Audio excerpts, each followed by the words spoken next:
We trade more with the European Union than amongst ourselves. Our trade patterns take us to Europe. You go to any, and I'm extremely fortunate enough to travel through the continent. You go to any port in Africa. The rail infrastructure takes you from the mine to the port, from extraction to somewhere else in another part of the world. This is our fundamental condition that we've been in as Africans for the last 65 years. Good day to all our viewers. We are from Christ Extended Ministry, and today we are interviewing Pastor Nathan Ntambi in regards to entrepreneurship and sustainable development. It's presented by Fenlina Management Consultants and Christ Extended Ministry International.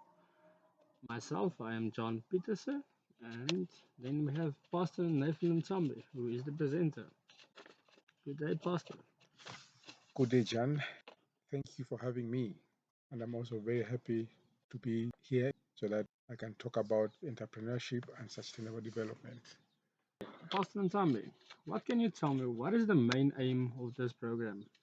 The main aim of this program is specifically to promote entrepreneurship and sustainable development in Africa and globally. Entrepreneurship should be on the forefront of our thoughts in an unprecedented manner because it is the main solution to most of the challenges that we are experiencing in this world, most especially in Africa. Okay, so what do you emphasize as the main objectives of this program? First, I would like the viewers and listeners to understand and appreciate the role of entrepreneurship in promoting sustainable development, in promoting a sustainable world. Also, to fully appreciate the importance of entrepreneurship in promoting self-reliance and economic independence. We also need to encourage everyone to be an entrepreneur in order to contribute to alleviating poverty and hunger, establishing and maintaining peace and justice, plus effective stewardship of nature. Pastor, can you tell me what is entrepreneurship actually? We can define entrepreneurship in many ways, but at least I can give you two. First, it can be defined as the activity of setting up a business or businesses, taking on financial risks in the hope of profit. Let's take an example of a poultry unit.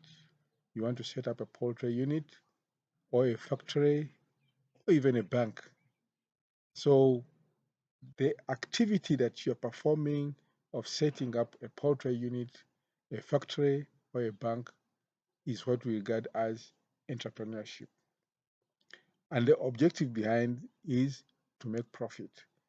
You bear all the financial risks in order to be able to either make profits or losses. But at the end of the day, you are performing an entrepreneurship function. It can also be defined as the creation or extraction of economic value. Let's take an example of a hospital, a school, a playground. The objective may not be fully to make profits, but extracting economic value, meaning that the community is benefiting from the school.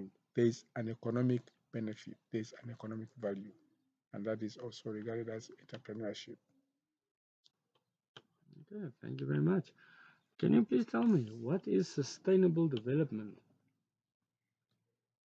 Sustainable development can be defined as the need to ensure a better quality of life for all, now and into the future, in a just and equitable manner, whilst living within the limits of supporting ecosystems. In other words, we would like to see entrepreneurship taking place in such a way that it benefits the current generation, but not compromising the future generations, and also taking care of the ecosystem, nature. So we can also define it as the development that meets the needs of the present without compromising the ability of future generations to meet their needs.